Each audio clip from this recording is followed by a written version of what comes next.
Welcome to Nerd Positive. This is a Facebook and YouTube live podcast show that celebrates all the things that we feel are awesome in hopes of spreading our fandom to you. After the live show airs, you can find the show on Spotify, Apple, and anywhere you find audio podcasts.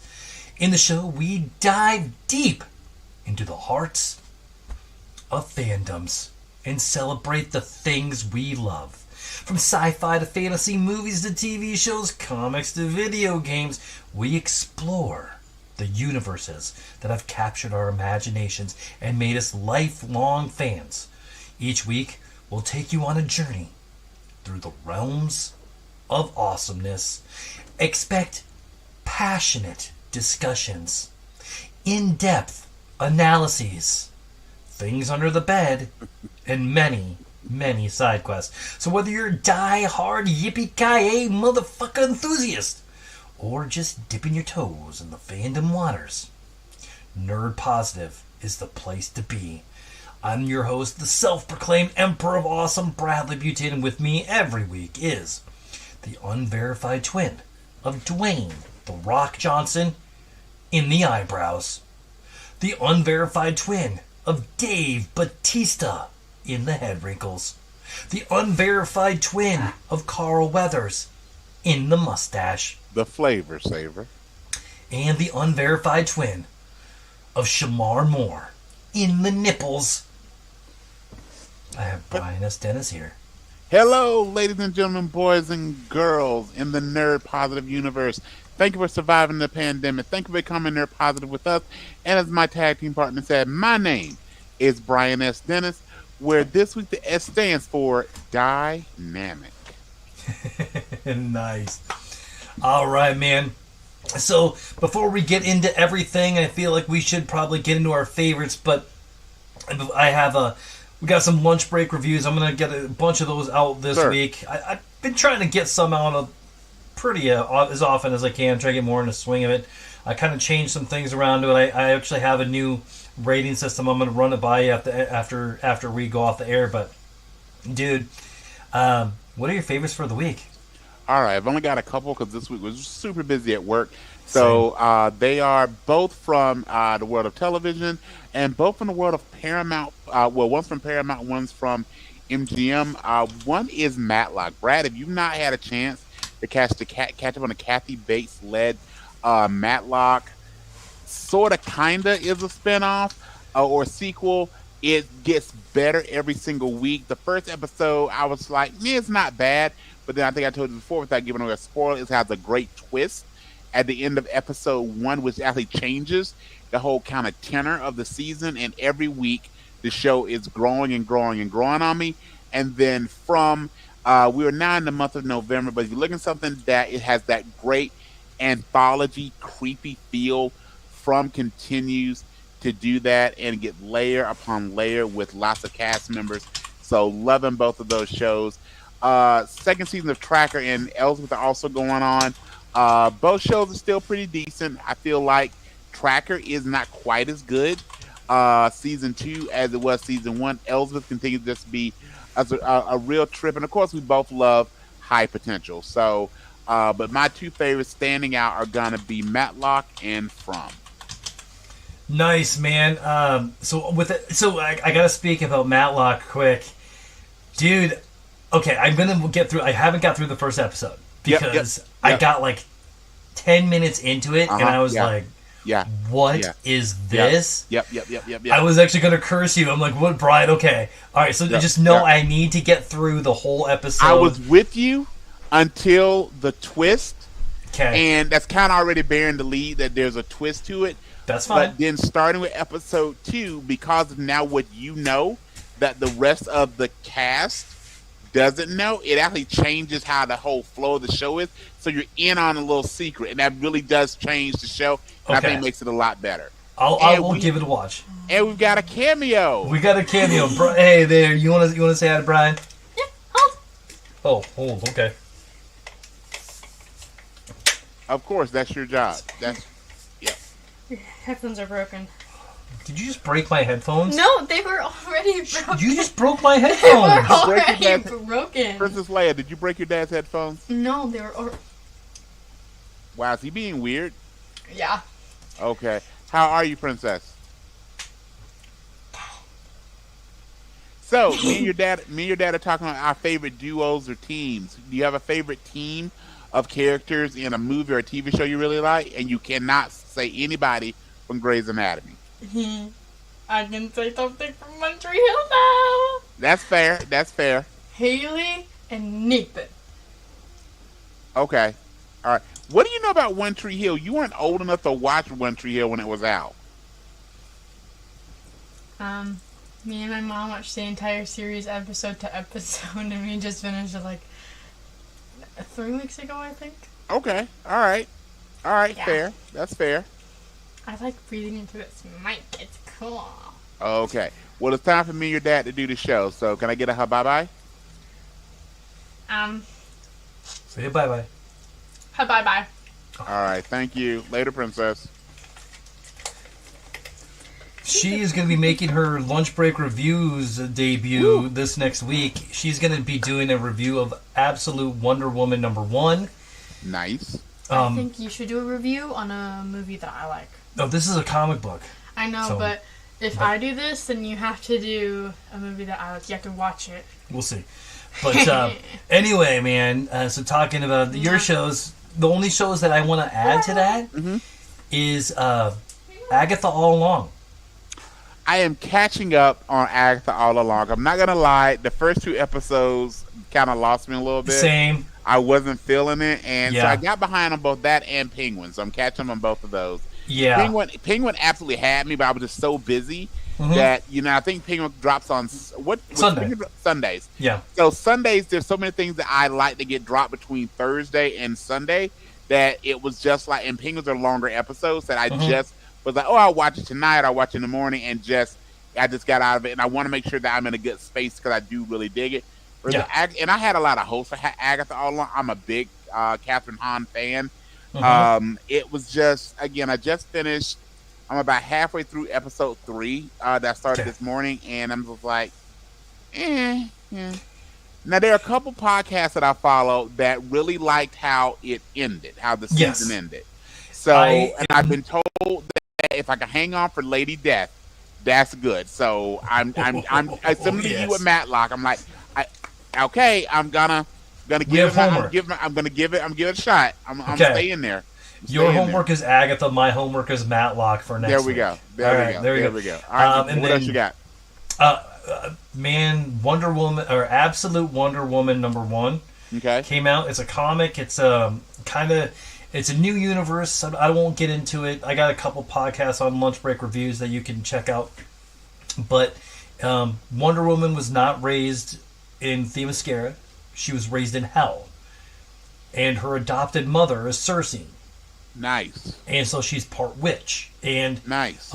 It keeps a lot of who Wonder Woman is. It's wonderful. It's one of the best comics. I mean, so far there's 2 books that have popped out of the Absolute universe, and that's Absolute Batman #1. Okay. And it's one of the best things I've read in a long time. Gotcha. And Wonder Woman is right freaking there too. Okay. Still gonna give Batman a little bit of an edge, only because I'm more of a Batman fan than a Wonder Woman fan. Yeah, right. And Superman, Absolute Superman comes out here pretty soon, and we're not big Superman fans here. We're more on the Lex Luthor side of Superman. I can understand Lex. I can't quite relate to Superman. Okay. Right. But if they're killing Superman, it was Jason Aaron who's writing it, for one. But I'm excited for him. I'm super excited. All right. Okay. Other than that, man, I just want to talk a little bit about Crown Jewel, but we're going to get into that. Yes, sir. I didn't go to a movie this last week. I was just too busy. And now we're getting into the whole Christmas movies releases that I am so thrilled to be pushing. Yeah. The best Christmas pageant ever. And yeah. Okay, I will say Red One does look pretty interesting. Red One looks phenomenal. Yeah. Red One. Of the upcoming movie, the one I'm most excited for is definitely Red One. It's definitely Yeah. Red One. I mean, it's The Rock and J.K. Simmons. How are you going to go wrong with that? And Chris Evans. Yes, and Chris And Lucy Liu. So you have Black Adam, you have Yeah. Star-Lord, you have J. Jonah Jameson, and you have Lucy Liu, who you can just keep going down her filmography from one of Charlie's Angels to in Watson. Kill Bill. Yeah. And how was she not Lady Deathstrike? I mean, Kelly Hu was really popular when Correct. Logan Origins came out, but I always thought Lucy Liu would have been, and of course, love her in Elementary. So, Yeah, plus you got Bonnie Hunt is in there. nice. Kieran Shipka is in it. And Okay. and do yourself a favor and look up Kieran Shipka as Gryla or just Kieran Shipka in Red One. And you're welcome. You're welcome. Yeah. We will just leave that there. Yeah. All right, man. Let's get into it. You want to do the Crown Jewel recap first, or should we do our best duos? I just looked up Kieran Shipka. Oh, she's so. This is the tough part of most of these things. I knew her in Mad Men, and now I'm thinking, oh goodness, I'm an old man. Yep. I am creepy as hell. Yep. Okay, but Yep. fair. Yep. Fair. Okay. Oh, it's Riverdale. Okay. Yes, I'm checking out for my Chilling. The Chilling Adventures of Sabrina. Yes. All right. Let's roll out with a little Crown Jewel, because we'll probably do this quickly. Now, Brad and I haven't talked much about this, other than we both agreed before we kicked off that Crown Jewel might have been better if it had a little more Crown Royal in it. Yes. So I'm going to give the quick results. We weren't able to do our pre-show for it, but I think honestly, regarding Crown Jewel, I think all the matches, maybe except for one, I'm assuming what we probably would have predicted would happen, happened, which again is not a bad thing. Sometimes they're supposed to be predictable because it's the right decision. But we'll run through the list. So first off was the Bloodline, which is the new Bloodline featuring Solo Sikoa, Jacob Fatu, and Tama Tonga, with Tonga Loa, his actual adopted brother and tag team partner, being outside the ring. Tonga Loa, if you're a wrestling fan, is known for being a bit of a botch master. He messes up in the ring quite a bit.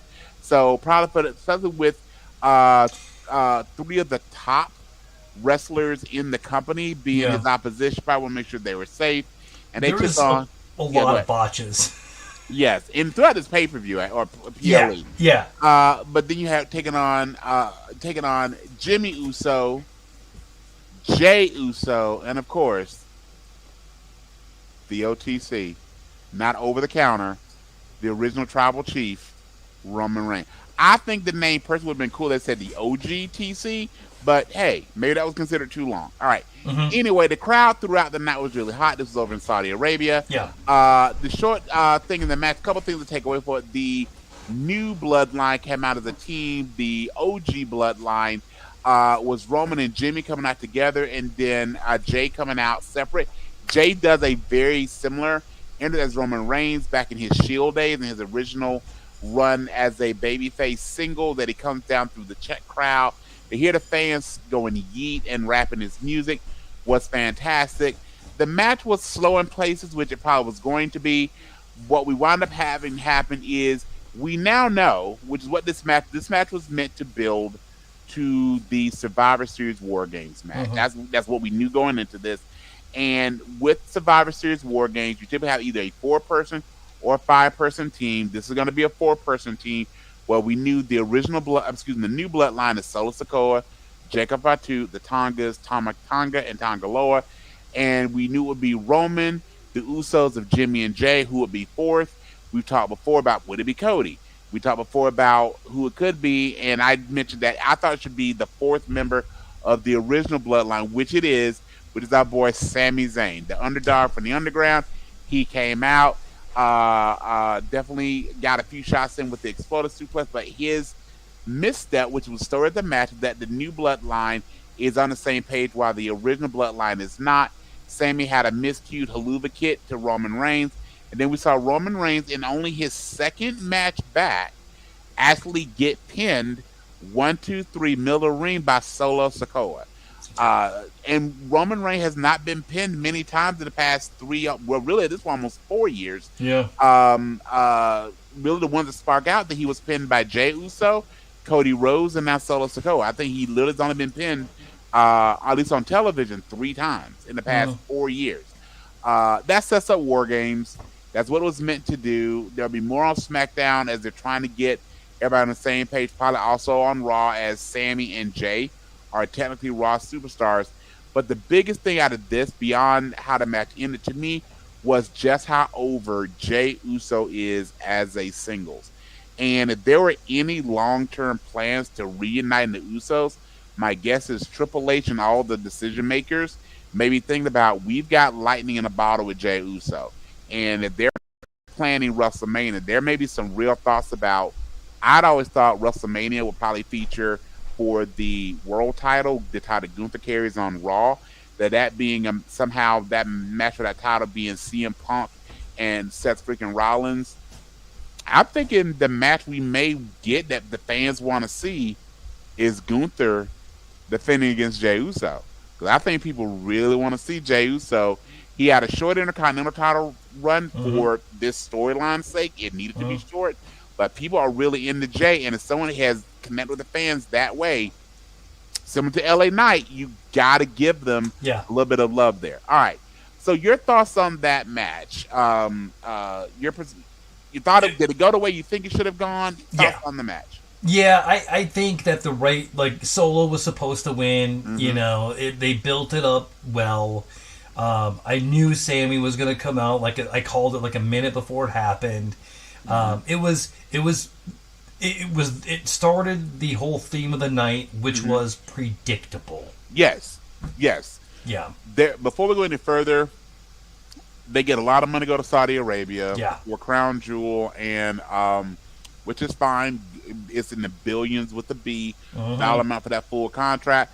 But this was really a these are matches you very well could have seen on Raw or any other B-level pay-per-view or PLE Prime Premium Live event. Nothing significant happened other than it built to the next major pay-per-view, which Survivor, which is what it should have done. You have a pay-per-view in less than a month that really is, it pushed things forward. You'll see the thing. The next one about this, which was the Fatal 4-Way for the women's tag team title.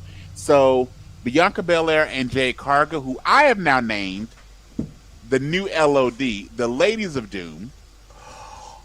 Do you like that? I do like that. Do you like that? I do like that. Defending against Damage Control, Metaphor, and Chelsea Green and Piper Niven.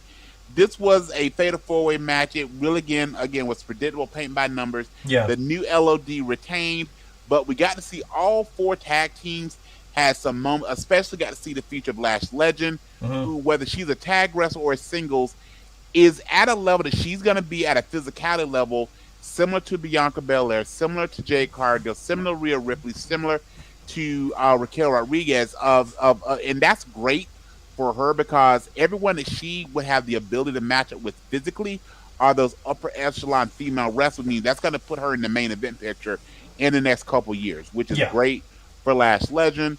Chelsea Green always makes me laugh. Dude, I like Chelsea Green and Piper Niven. Love Chelsea. Man, I do as well. They've really, really grown on me. Yes. I mean... And if you think about a true tag team at some point, putting the belt, they've held them before, putting the belts on Chelsea and Piper make total sense as far as a long-term tag team. Yeah. Because, Bianca and Jay at some point are going to split. They got probably for WrestleMania. So they are similar to when the Brothers of Destruction were the tag champs, Undertaker and Kane. Yes, they're a tag team, but they don't need the tag belts, and they're not a long-term tag team because it doesn't make sense how any tag team to physically compete with them, right? So at some point, the belts will get dropped, or maybe they split, so they get stripped of the titles.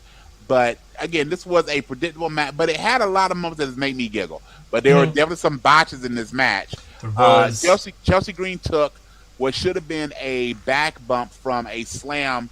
I think it was from Lash that landed more on her hip. She seemed to be okay. But again, the theme of the night, again, was predictable and some botches. Next up, Man, I'm sorry. Go before ahead. you get into that, I do gotta give Damage Control their props because Damage Control, they're freaking great right now. But they need a manager, they need a mouthpiece. They do. Because They need English, what? Yeah. This is no judgment. English is both of their second language.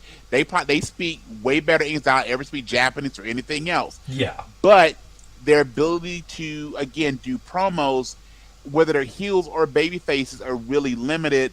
When it came to that, that's a lot of people's opinion. Why Asuka has not had the run on the main roster she had in NXT, because the main roster is really about your ability to do promos. Look at people like LA Knight. Look at The Rock, Stone Cold. You know, their ability to do a lot of those things.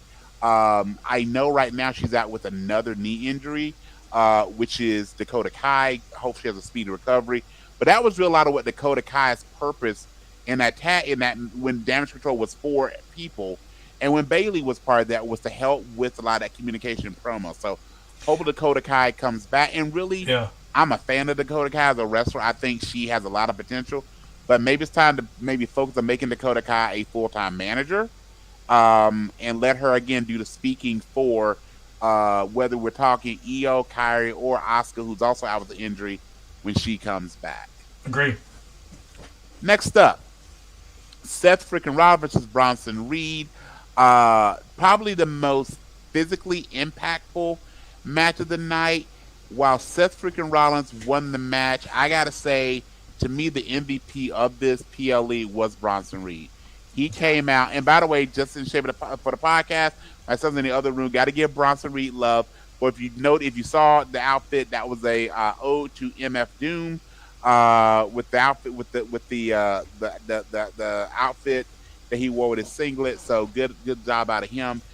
It took Seth freaking Rollins 3 stomps, including one on the metal stairs. It actually busted Bronson Reed open legitimately. He was bleeding. And then a super stomp off the top rope to get the pin. And Bronson was up very quickly, wanting another match with Seth. So sometimes you can build even when you lose a match. And they did a great job of that. Seth probably was not going to lose to Bronson, but this definitely sets Bronson up for that next step. And again, I personally think they've got to be looking at Jey Uso as a potential main eventer. So you need that next kind of mid-level heel. And possibly you see a eventual turn, the way fans react to Braun Breaker, that maybe you get some Braun Breaker, Bronson Reed fuse later down the line. So good job out of Bronson Reed. Match number 4, I believe there are 7 matches total on the card. Yes. There were. Match number 4 was the first match for the newly made up, completely extraneous, unnecessary, downright ugly title. And by the way, these should not be belts. Before I go anything about this, these should be trophies. They should not be belts, because in the world of wrestling, similar to the world of boxing, any type of combat sports, when you have a belt, that's something that the champion keeps. They made it very clear in the main event that the champions don't get to keep the belts. The belts are staying over in Riyadh, Saudi Arabia, and the champions get a ring. Well, why not give them a damn ring to begin with? Or, again, a trophy, which signifies being the crown, the crown, Rollins did again, the crown jewel champion. But with that being said, give a mug that you could put Crown Royal into. Yes, something, not a belt. Just not, and again, they're especially for Liv. The belts are huge. Which if you just heard right there, Liv Morgan wins the match. Liv Morgan, the women's world champion, defeated Nia Jax, the women's WWE champion. Also the Crown Rule.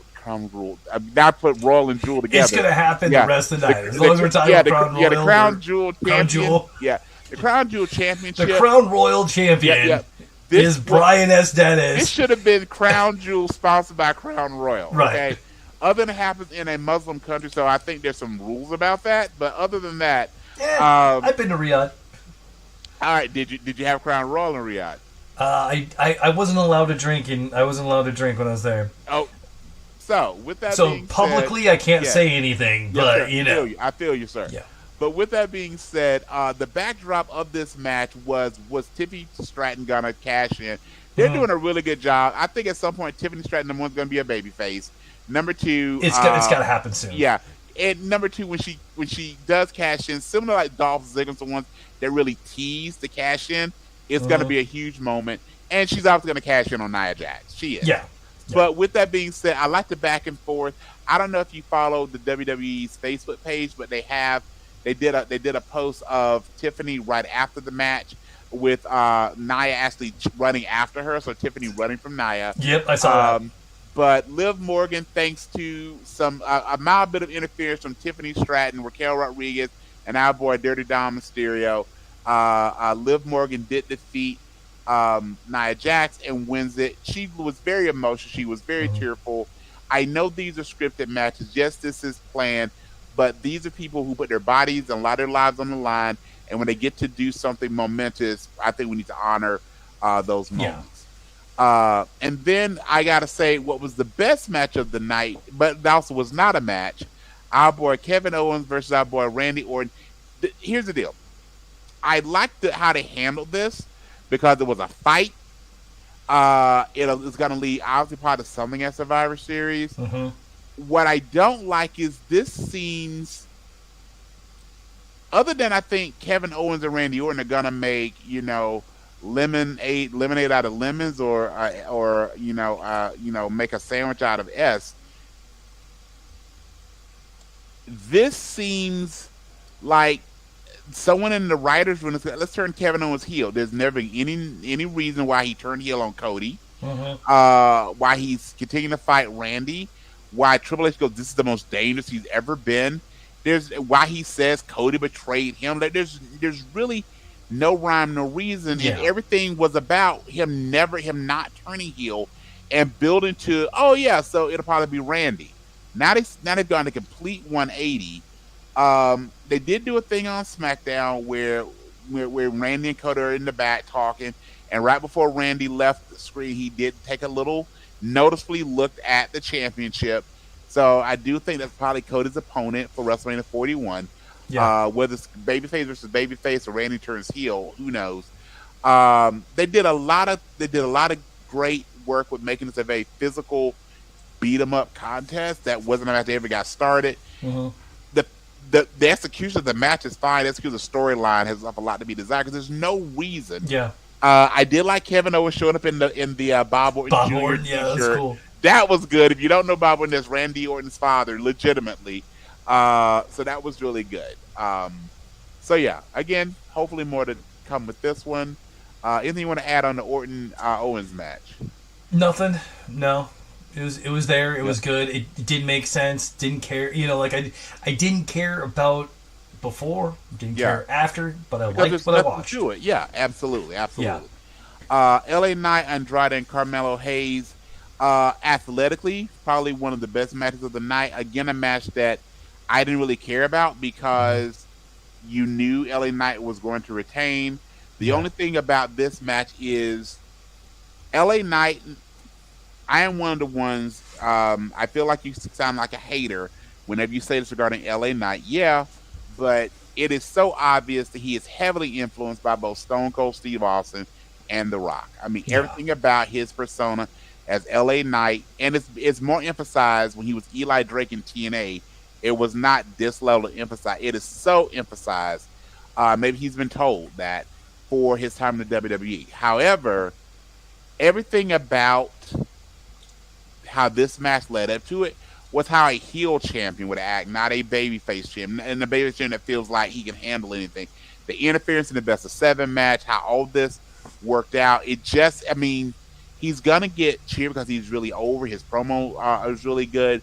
But it just, again, seemed like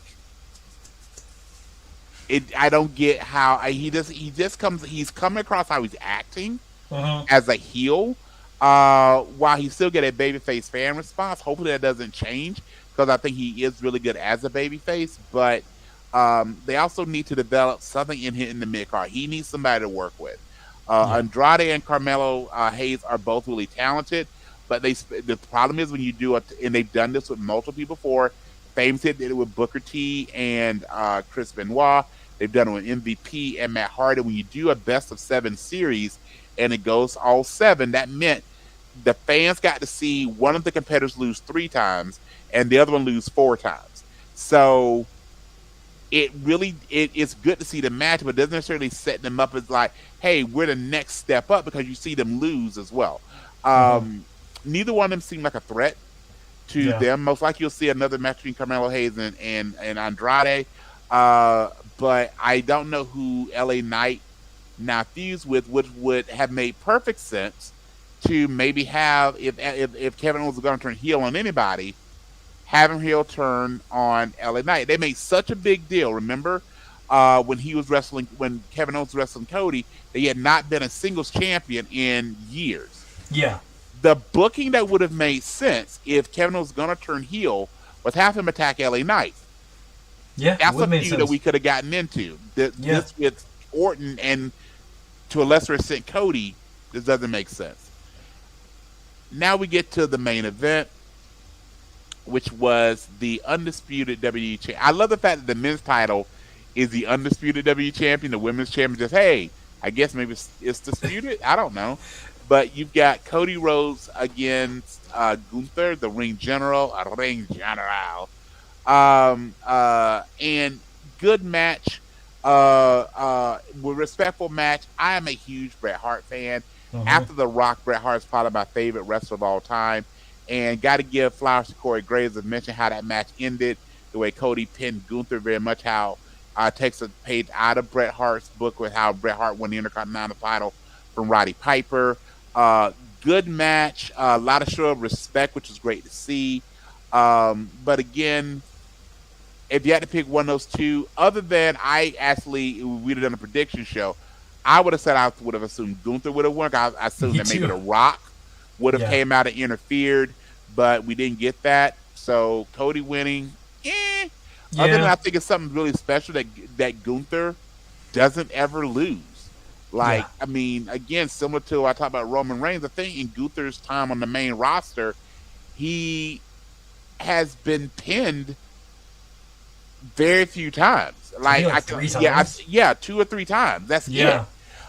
In 3 years on the main roster at this point. But no harm, no foul. Cody also being the face of the organization, being the first crown jewel, I'm gonna get it right, champion makes sense. But what needs to happen next is both Cody and Gunther needs to move on. They have tomorrow night on Raw. We're recording on a Sunday night. You've got Damian Priest, Seth freaking Rollins, Sheamus, and bear with me, sir, my pick to be the new number 1 contender, Dirty Dominic Mysterio in a fatal 4-way. It might happen. I want this so bad. And yes, and WWE, if you're listening, and we know you are, start with saying Dominic Mysterio is not going to be a world champion this year. I'm not saying he won't be, because I'm loving Dom. But could you imagine if by hook or by crook, it'll be by crook. Yeah. He wins this fatal 4-way.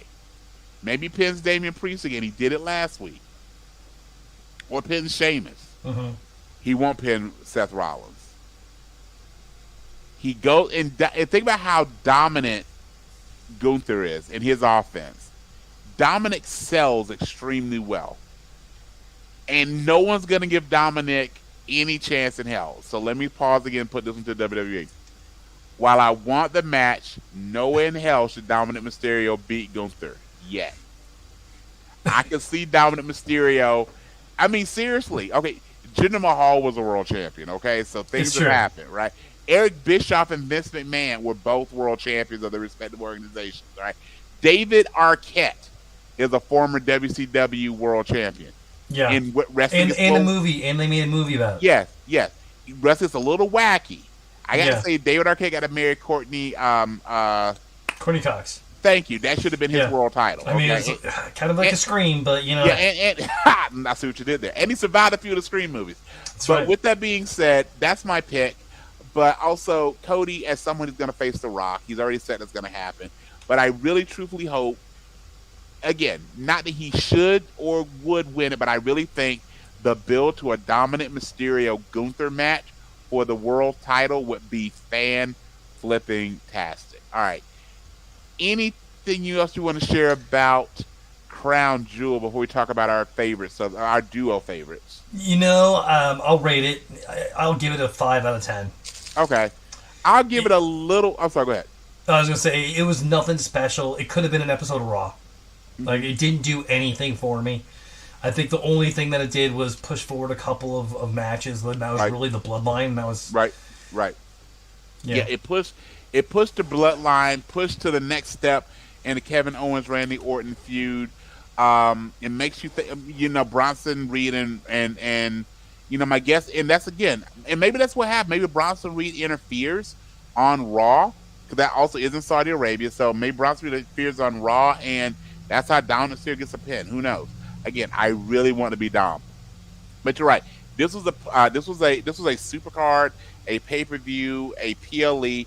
That really what it was meant to do was forward to the next one, which is going to be Survivor Series War Games. And it's like 3 weeks away, too. And it is like 3 weeks away. It is like 3 weeks away. So people flew across the globe for, again, match that very well could have been had on Raw and SmackDown. All right. Yep. Okay. So what we're going to now do, folks, is we're going to shift to a list. So we haven't done a countdown a little bit. So Brad and I a couple weeks ago said, you know what? As we oftentimes talk about some of our favorites, we talk a lot about some of our favorite duos. So Bradley and I have done our favorite duos again. We never discuss our list before we make them, but we keep track and see if we match any place. So, Brad, since I did most of the talking during our Crown Jewel review, how about you kick us off on our favorite duos? And I know we're talking about doing favorites from movies and TV, but just tell us a bit about the duos that you did on your list. Yeah. So I have 15.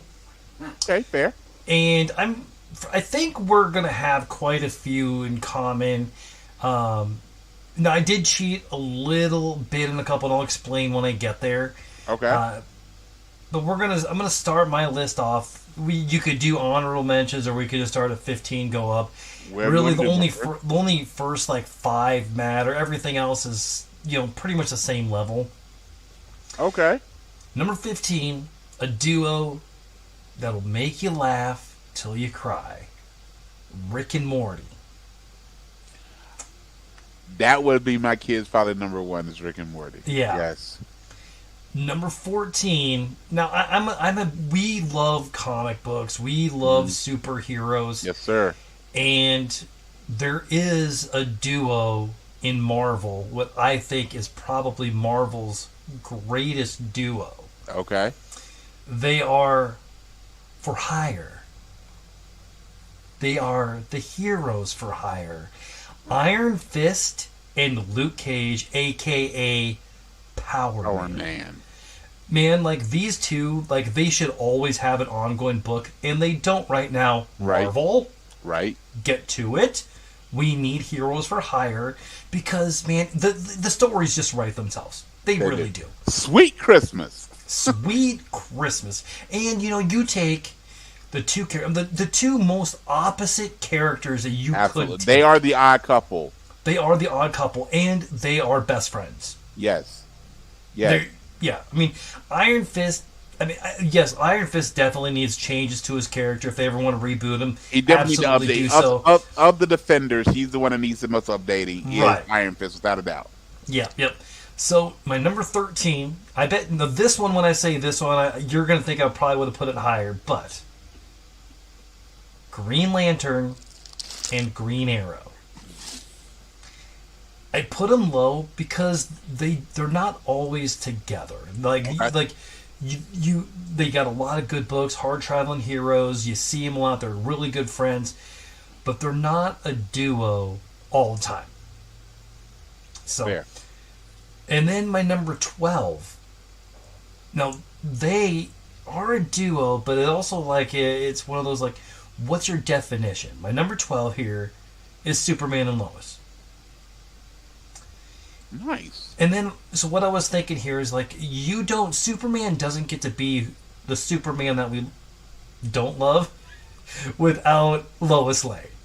Fact. Lois Lane is his compass and his mother. Now, number 11. Even now thinking about this, I probably should have put this up higher. I'm sticking with the comics for right now. Blue and Gold, baby. Booster Gold and Blue Beetle. We love some Booster Gold and Blue Beetle. Especially because they allow you to go without any type of irony to go skeet, skeet, skeet. Boom. Boom. Lil Jon's favorite hero. Okay. That's right. And number 10. Here's one of the ones where I kind of cheated a little bit because the Deadpool, when you think of duos, I think of two people with Deadpool, but I didn't think you needed two spots.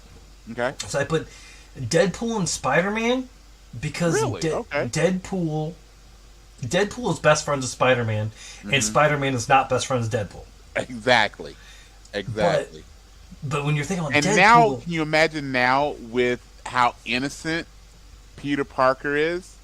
And possibly, think about it, because Deadpool has all the fourth wall breaks. Yeah. Could you imagine Strange's spell not working on Deadpool and him actually he's in another continuity anyway. Yeah. But if somehow he winds up in the same universe or same Earth as Peter Parker, Deadpool, with the fourth wall break and all the things, maybe he's the only person that remembers Peter Parker is Spider-Man. And that would make a good story. That could be that Spider-Man and Deadpool should be the Spider-Man next movie. drunk the first time. Right. You could see, take him to the strip show the first time. Poor Peter. Yeah, absolutely. Yeah. But also, when you're thinking about duos with Deadpool, Cable is the more likely one. Yes. So, I mean, it's like, okay, which one are you going to go for? So I just made a note of both. Number 9. Now, this one, we got to go back. Okay. Back to our childhood. Bert and Ernie. Nice. Bert and Ernie. Nice. We got to go back to Sesame Street, which, you know what? We still don't know how to get there. There still is no directions to Sesame Street. Because remember, they asked, can you tell me how to get to Sesame Street? But they never answer. They never answer, which is kind of rude to all the kids. It really is. It is. Snuffleupagus. I can't say that word. Snuffleupagus. Yes. Did I say it right? I think it is. Okay. Yeah. Yeah, and Big Bird, you need to get on that. You definitely Who's need to more get depressed, Eeyore or Snuffleupagus? Ooh. I'm gonna say Eeyore. Okay. Just because Eeyore's bigger than, more known. Gotcha. Good. Yeah. Okay. Number 8, we're gonna sticking with some, animation now. Tom and Jerry. Nice. Tom and Jerry, man. Nice. Now, but are they friends? Is Tom and Jerry really friends? Or are they, frenemies? What would you classify Tom and Jerry? I think there's some frenemies, but the whole deal is I think they've grown on each other. I think Tom would be upset if something ever happened to Jerry. Yeah. Right? Yeah. So yeah, I think there is some level of frenemy, but I think they do care enough about each other that they don't want it. They're okay if each other gets into a little bit of trouble. They wouldn't want anything to actually happen harmful to each other. So you're right. And they both know their cartoons, so they're not going to die. Absolutely. Yeah, Yes. Number 7, Sherlock Holmes and Watson. Man, they are probably one of the original duos. Have you seen the ad for the new Watson show? I have not. Morris Chestnut is going to star in a modern take on Watson, and it starts after Sherlock is killed by Moriarty, so there is no Sherlock Holmes. What? So this is actually a solo Watson, and he is being portrayed by Morris Chestnut. Oh my gosh, I am in. Do you know what this is going to be on? Oh, let me see if I can find it really quickly. I saw a few ads, and I felt like it was going to be on possibly CBS. I think I saw a lot of ads on Paramount Plus. That is a very good premise, though. That's a great premise. So, Watson TV series. It is CBS, starts January 26th. It's actually a medical mystery drama, so he's an actual... Dr. Watson. He is an actual doctor. And really quick, the premise is 1 year after Holmes' death at the hands of his arch enemy Moriarty, Watson set up shop at a clinic for the treatment of rare and unusual diseases. Soon, however, Watson must face his past when Moriarty emerges once more to do battle. So it sounds like a bit of House mixed with some Bones, potentially. So... Oh, I am so in. We will definitely be covering that. Yes, and they have not released who will be playing Moriarty. So I'm sure we'll get some flashbacks from Holmes as well, too. Yeah, I'm sure there will be, like you said, I'm sure there will be some Holmes flashbacks. But again, January 26th on CBS, it is going to be the new Watson show. And I'm trying to think, they've not released how many episodes that there will be, but it look out the few trailers I've seen, it looks pretty good. So cool. All right. Well, number 6, Captain Kirk and Mr. Spock. I'm gonna revisit when we meet. So I got all right. Sounds good. That. All right. Sounds good because I know that one is going to be pretty high up on your list. Now we're into my top 5. Okay. Number 5. Are they a duo? Are they brothers? They are the Super Mario Brothers. And is Mario's name Mario? And does that make Luigi Mario? Yes. That's correct. Yes. That will come up as well later. Okay. All right. My number 4. You know, I really started thinking about for duos. One of the ones that really made me who I am today. Like the circle my brain and everything like that. Your parents? Well, that too. Unfortunately, they didn't make my list, but Mulder and Scully did. First off, let's just take a moment for all the nerds around our age bracket and all the wonderful things that Gillian Anderson has brought to our lives. Both as Dana Scully and on Sex Education. Thank you. Thank you so much. It's true. Thank you so much. Number 3. We're going to go back to being animated. Ruh-roh, Raggy? Rooby-dooby-doo. Scooby-Doo and Shaggy. Oh, come on, Scoob. Sorry, I can't do a good Shaggy, but that's okay. That wasn't bad. That wasn't bad at all. Thank you. All right, number 2. And this is where I'm cheating a little bit, because I'm saying Star Wars in general, because there's a lot of duos. Sure. You've got Han and Chewie, C-3PO, and R2-D2. Mm-hmm. And this is the one that I'm going to get there, but it's Vader and Anakin. I can see that, actually. Yeah.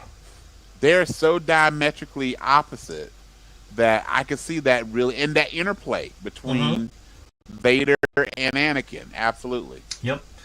Now, Brian, that leads me to my number 1. Do you want to guess my number 1? I'm going to guess.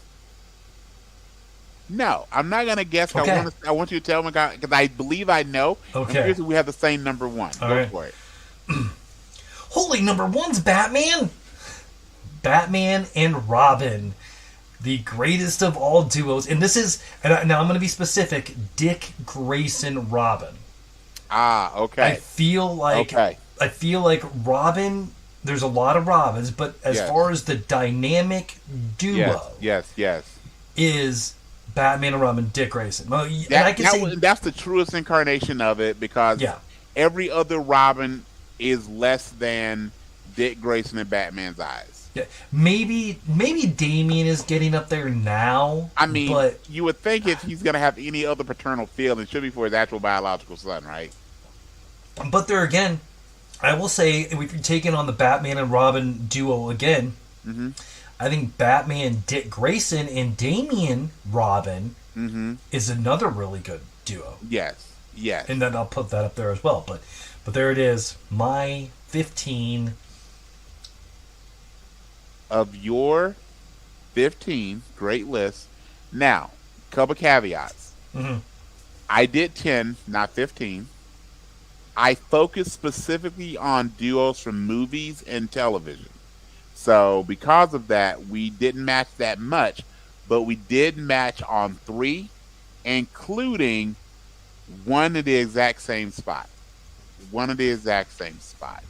So here are my top 10. Again, I focus on movies and television.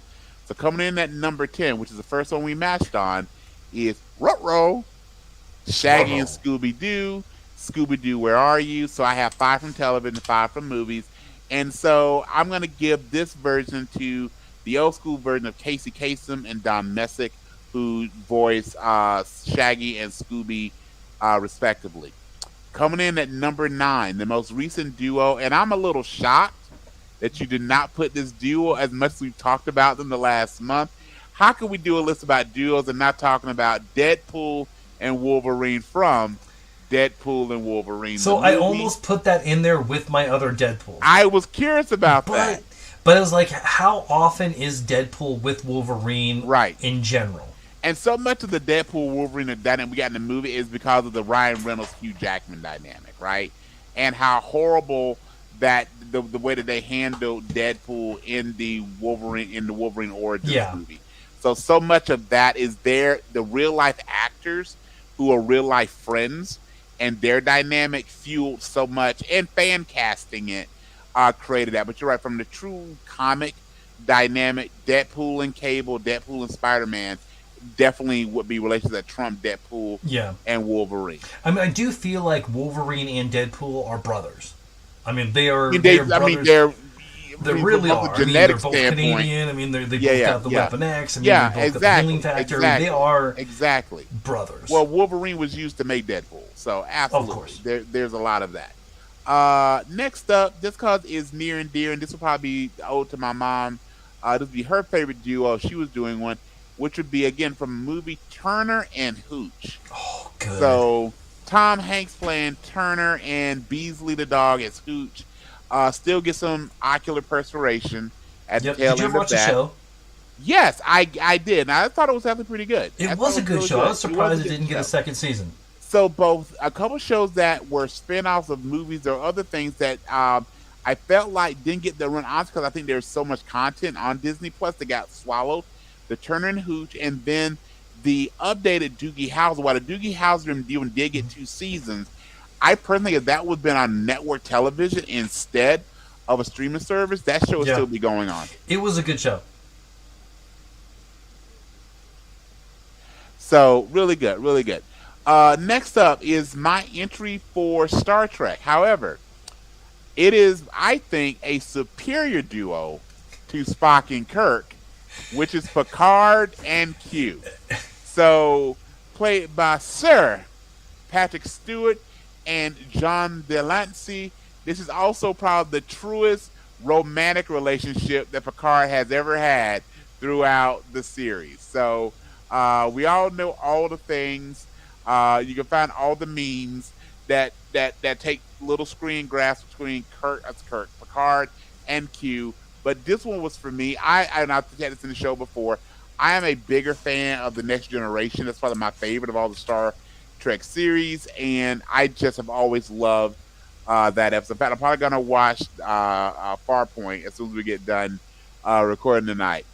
Number 6.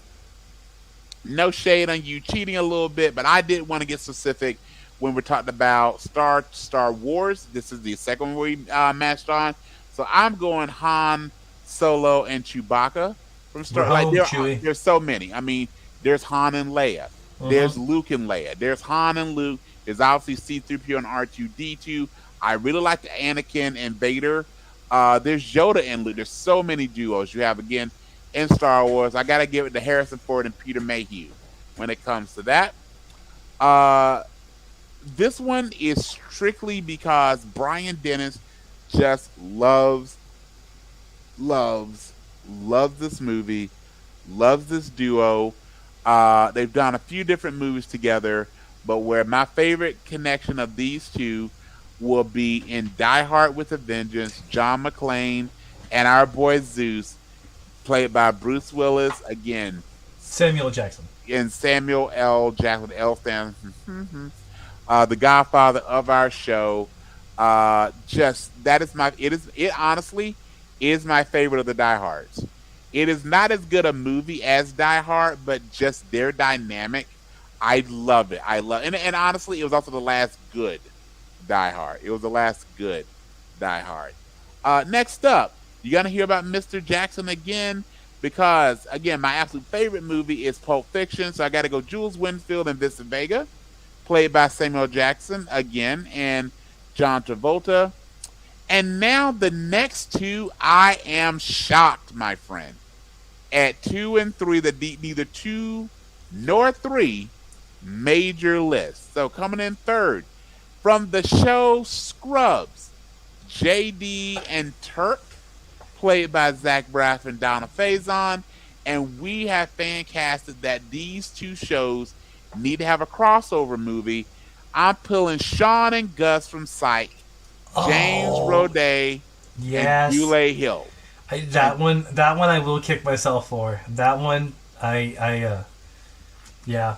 But then, coming in at number 1, which is where we matched, same position, different version, but still same duo, the dynamic duo. You can't do a duo show without these two, which is Batman and Robin. I went, though, to TV show, which was starring Adam West and Burt Ward, just because I've seen multiple interviews with Burt Ward that goes, as much as people may giggle about a grown man wearing the Robin Hood tights and shoes, hanging out in the 60s as Robin, being in your early 20s, where Adam West is your wingman, he had a good time. Yeah, he had a very, very good time. So big ups to you. So we matched on 3. We matched with Shaggy and Scooby, Han and Chewie, and then Batman and Robin coming in number 1 spot. Great job, my friend. Likewise. All right, man, we got some games for us? Yes, sir. So, with my best Jigsaw voice, a little past Halloween, would you like to play a game? Oh, yes. So, first game I got for you is this or that when it comes to duos. So, I'm going to give you we've got 3 of them. I just want you to tell me which of these duos would you pick and why. Are you ready, my friend? I'm ready. Let's do it. So, if you only had one of these famous duos to eat for the rest of your life, we're talking breakfast, lunch, dinner, snack, middle of the night, first thing in the morning, which of these would you pick? Peanut butter and jelly. Not on the list. Okay. And here's why.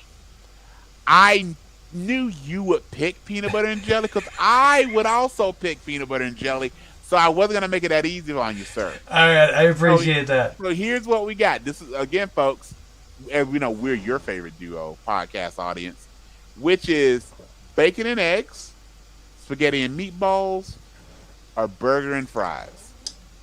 That's everything? Yep, that's the only thing you can eat for the rest of your life. Burger and fries. Burger and fries. Wait a second. Do I get to put cheese on my burger? Yes, sir. Yes, That's sir. The burger and fries. There's no. By the way, and I know the people that have lactose intolerance, it's not real. Just like you got to put cheese on your burger, got to get cheese on your spaghetti, and you got to get cheese on your eggs. Yes, sir. Yeah, we're cheesy. We're cheesy people. We're very as you've listened to this podcast the last couple of years, we're very cheesy. All right. That's right. Hey, what's a... actually, you know what? I'm going to say this at the end. Never mind. All right, cool.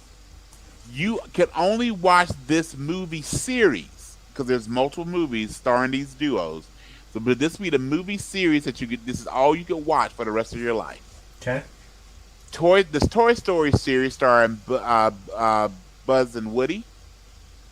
Anything with Mario and Luigi Mario, because I do think their last name has to be Mario for Mario Brothers to make sense.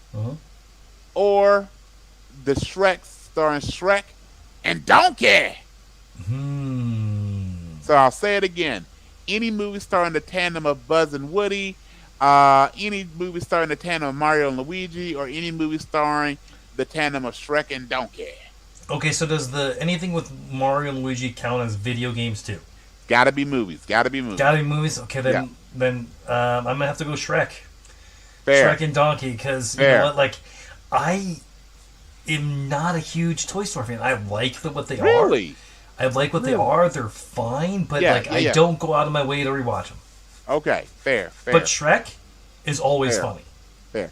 Now, we'll get a cat. Had you picked Buzz and Woody, I would have not made you watch Lightyear because Woody is not also in Lightyear. So this is true. Okay, good. Yes. Okay.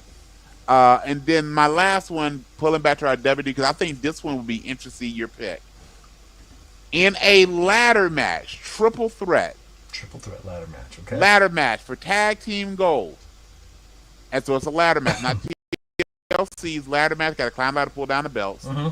The Usos, the Hardys, or the old school Rockers, Marty and Shawn. Hardys. I knew it. But I didn't know if giving you the Rockers or the Usos, that would kind of get you in there. All right. Well played. By the way, I thought you were going to go Hardys, Dudleys, and Edge and Christian. But, yeah. You go total TLC. But with that being said, my prediction is that you would pick Burgers and Fries, Shrek and Donkey, and the Hardys. So I get to know you, my friend. Now, yes. My last game before we have our honest ad is same plot, different characters. Now, this movie, I will give you this, is it actually stars a famous duo. Ooh, okay. With this being said, if you're not familiar with this game, ladies and gentlemen, this is when I take the same plot from a movie, but the major actors, I use them in other roles they have played. And I see if Bradley can decipher what movie it is. So I had a little fun with this one, so I'm going to see if you can get it. When you're ready, sir, and again, I will read it as many times as you like. So when you're ready, I'm ready, sir. I'm ready. Okay. Kingpin decides to go legit and manage a team of Kingpin decides to go legit and manage a team of left turn drivers. After hiring the firstborn son of Bill Lumbergh, the team does not complete their TPS reports, but they do begin to win. Everything is coming up KFC until Borat decides to invade the Yellowhammer state. Wreck-It Ralph proves he's also a homewrecker after going Tony Stark and sealing the deal with Justin Hammer's girlfriend. If it had not been for the enchantment of Lois Lane and the inspiration of the feline Optimus Prime, the man upstairs would have never learned to be fancy like a Bourbon Street steak and with an Oreo shake.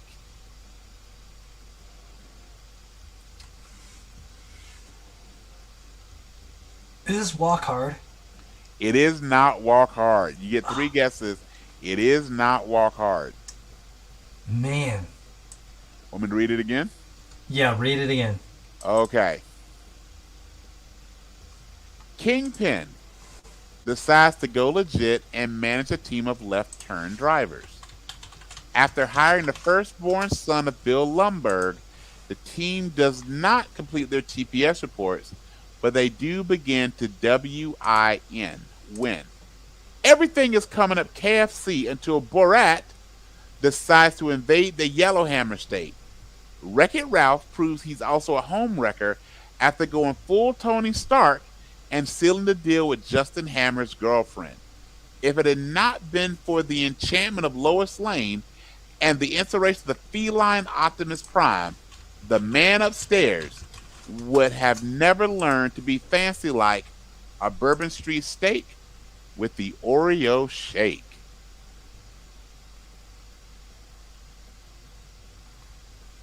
Man, this is a good one. I thought long and hard about this one because I didn't want to be too obvious.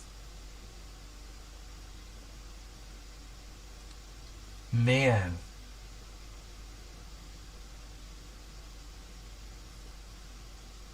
I want to say something, and I don't think everything matches, but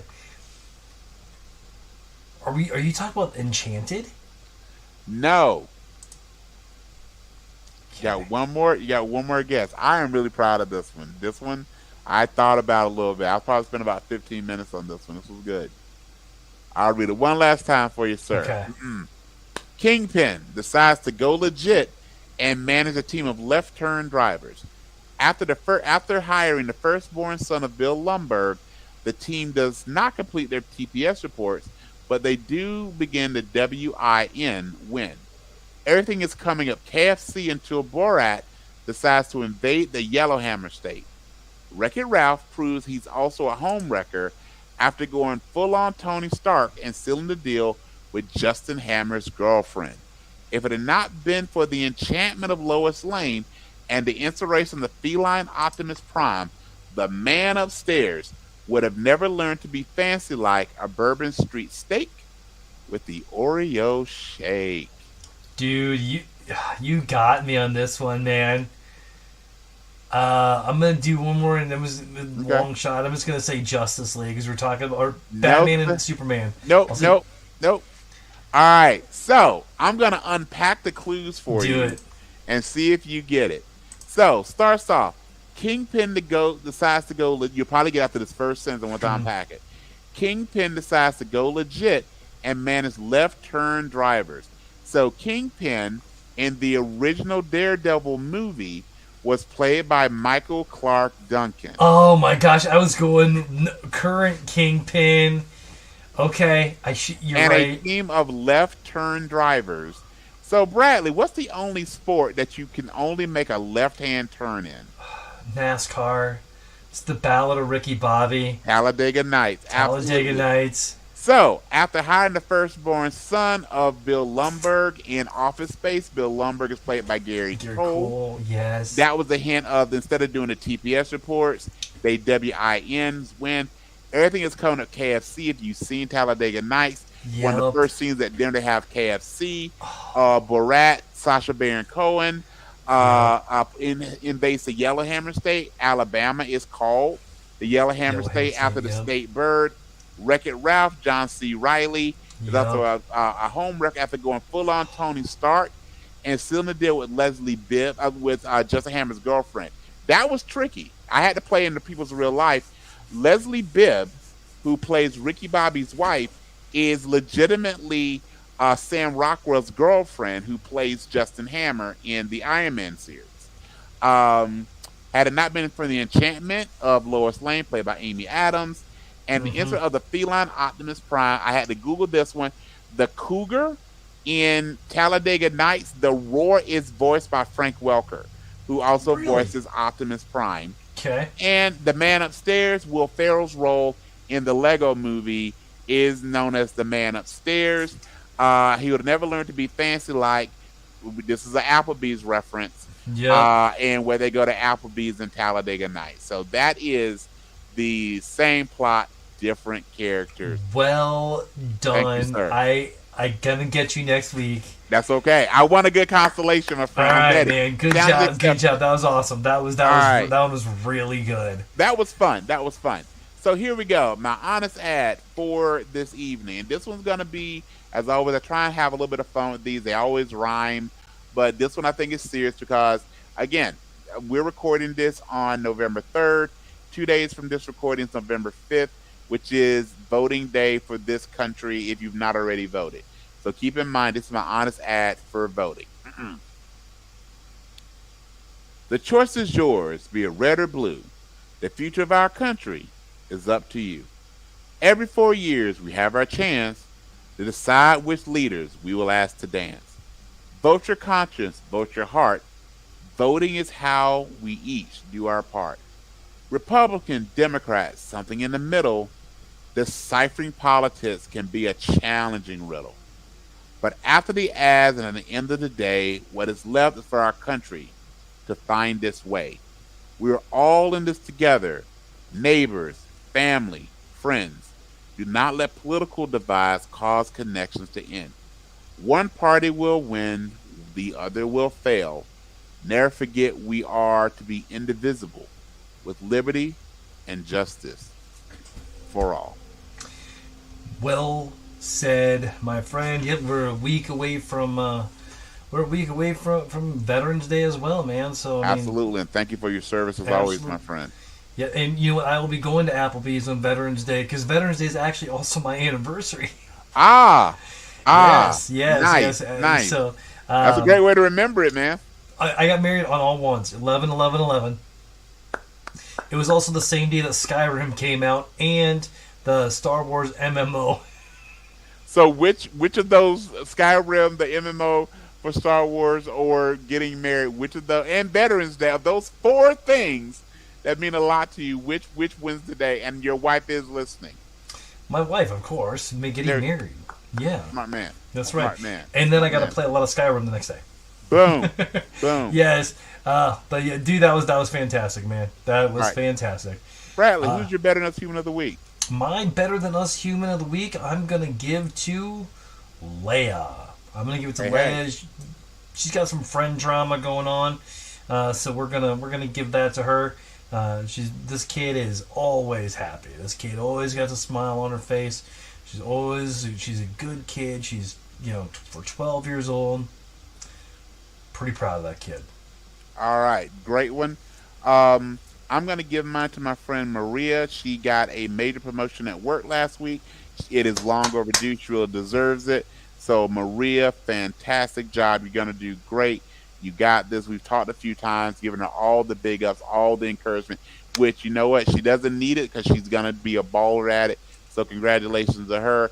And because we did a duos episode, I would be remiss if I did not say again, what an honor it has been to do this little podcast with the best tag team partner I could ever have in the podcast universe, one Mr. Bradley Buten. When we record next week, it'll be the day before Veterans Day, so I just want to say again ahead of time, thank you so much for your service, friend. I appreciate you, my friend. I appreciate you a ton. All right, man. Let's. Why don't we, before we close it? Why don't we do? I think we may have done this last year as well. But since we will be pre-Veterans Day, why don't we do a countdown of our favorite military movies? I love it. Absolutely. Let's do it, sir. All right, my friend. Let's close up shop, my friend. Let's do it. All right. Well, where can we get a hold of you? Well, you can always find me on the Book of Faces at Brian Stephen Dennis. That's what the S actually stands for. Feel free to give me a like, give me a follow, give me a friend request. I always try to keep the page light and occasionally weird. You can find me, friend me, and follow me at Facebook at Nerd Positive, YouTube at Nerd Positive 1, TikTok at Nerd Positive 1, and movies.bs. All right, now, if you want to support the show, there are some ways to do so. Go to buymeacoffee.com/nerdpositive, patreon.com/nerdpositive, PayPal or Venmo at Bradley Buten. I'm not going to say no, but more than anything, just give us a like and a follow and get somebody to listen. Give us a 5-star review because we want to level up your awesome. Boom. All right, Brian, let's go ahead and close the show like we do every week. Well, thank you again, everyone, for being good little boys and girls and joining us on this little thing we like to call the Nerd Positive Podcast. Remember, once you survive the pandemic, you have no choice but to be nerd positive. So please remember to go into this week and all the things that life puts in front of you, especially with the week that we know. With Veterans Day being on Tuesday, there's going to be a ton of rhetoric coming from both sides. And really just remember to just do what's best for our nation. Vote your heart, vote your conscience. And please, never say die, never surrender. And remember that Goonies, never give up, never surrender. And remember that Goonies, never say die. If you think about it, every time you feel stupid, you just got a little smarter. Squirrels' shakes are their nutsacks, and a ghost's favorite tea is booty. Have a good day.